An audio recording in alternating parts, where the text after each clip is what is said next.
सभी साथियों का मैं श्रीकांत हिंदी वाटिका चैनल में हार्दिक स्वागत करता हूं। दोस्तों, आज हम आपको बताने वाले हैं कि दीर्घ स्वर और संयुक्त स्वर में अंतर क्या होता है।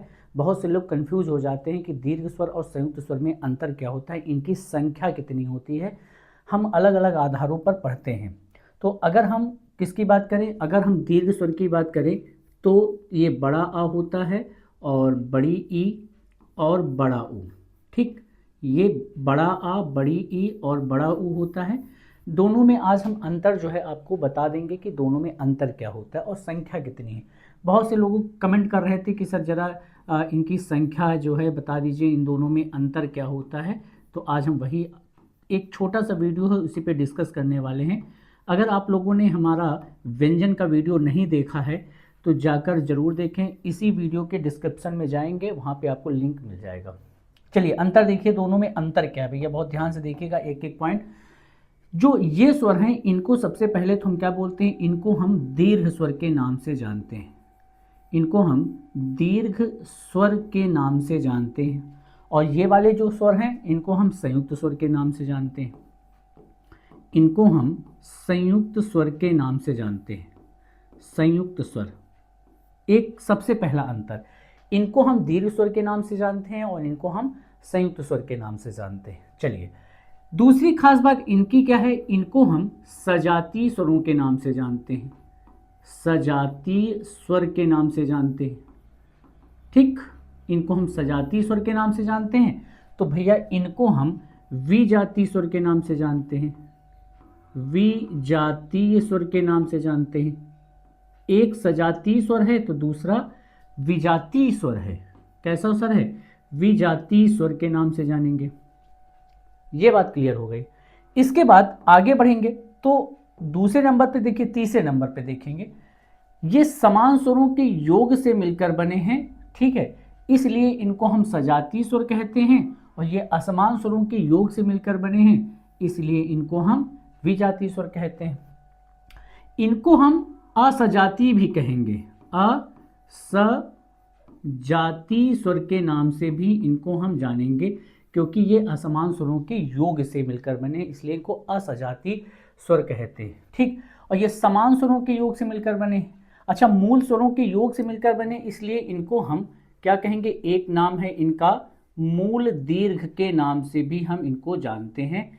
कि अगर आपसे पूछा जाए मूल दीर्घ स्वरों की संख्या कितनी होती है तो आप संख्या बताएंगे भैया कितनी होती है, संख्या 3 होती है। ठीक है, और अगर असजातीय, संयुक्त और विजातीय स्वरों की अगर संख्या पूछते हैं तो आप संख्या कितनी बताएंगे, संख्या 4 होती है।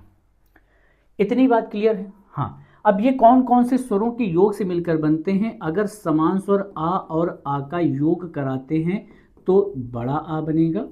ठीक है, अगर समान स्वर ई अथवा ई का योग कराते हैं तो क्या बनेगा, ये बन जाएगा बड़ी ई। और समान स्वर ऊ अथवा ऊ का योग कराएंगे तो ये बन जाएगा आपका बड़ा ऊ बन जाएगा।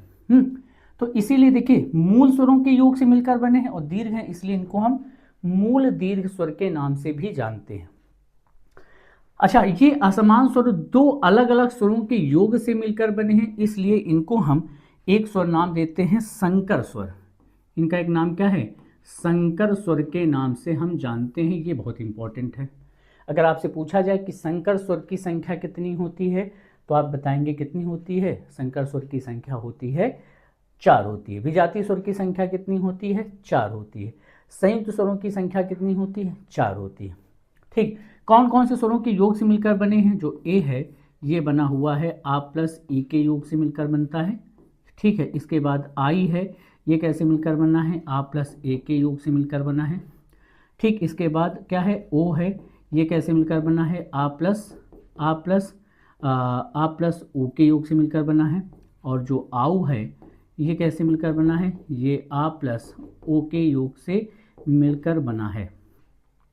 ठीक, देखिए अंतर है, ये समान स्वरों के योग से मिलकर बने हैं, ये असमान स्वरों के योग से मिलकर बने हैं, इसलिए इनको हम असजातीय या संकर स्वरों के नाम से जानते हैं। हाँ, एक चीज दोनों में कॉमन है, इन दोनों में एक चीज ये कॉमन है कि दोनों ये द्विमात्रिक हैं। दोनों क्या हैं, दोनों ये द्विमात्रिक स्वर हैं। भाई ये भी द्विमात्रिक स्वर है और आपका ये भी द्विमात्रिक स्वर है। देख लीजिए, ये भी देखिए दो स्वरों के योग से मिलकर बना है, ठीक है, दो स्वरों के योग से मिलकर बना है ये। और ये देख लीजिए ए जो है ये भी दो स्वरों के योग से मिलकर बना है। बस अंतर इतना है कि ये समान स्वरों के योग से मिलकर बना है और ये असमान स्वरों के योग से मिलकर बना है, बस अंतर ये। हाँ, अगर अलग अलग पूछा जाए कि अच्छा बताओ यहाँ पर द्विमात्रिक की कुल संख्या कितनी है, तो आप द्विमात्रिक की कुल संख्या 7 बताएंगे।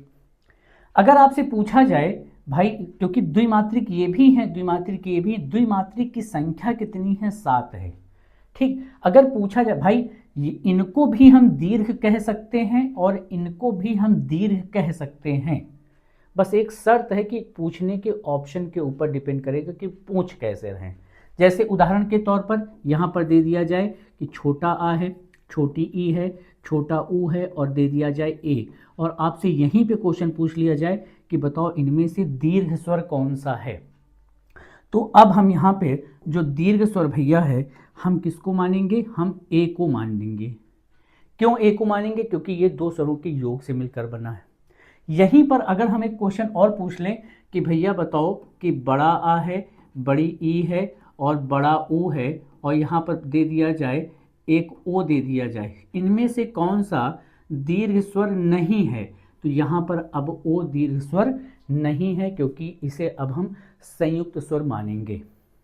तो उम्मीद है कि आपको ये वीडियो समझ में आ गया होगा और दीर्घ स्वर और संयुक्त स्वर में आपको अंतर समझ में आ गया होगा, ठीक। अगर पूछा जाए कुल दीर्घ की संख्या कितनी है, तब आप कुल दीर्घ की संख्या कितनी बताएंगे, 7 बताएंगे। अगर पूछा जाए अच्छा ये बताओ ये वाले क्या हैं, ये रचना के आधार पर हैं, ठीक है, और ये क्या है, दोनों को संधि स्वर के नाम से भी हम जानते हैं। एक पॉइंट और है, बढ़ा लीजिएगा, हम दोनों को संधि स्वर के नाम से भी जानते हैं।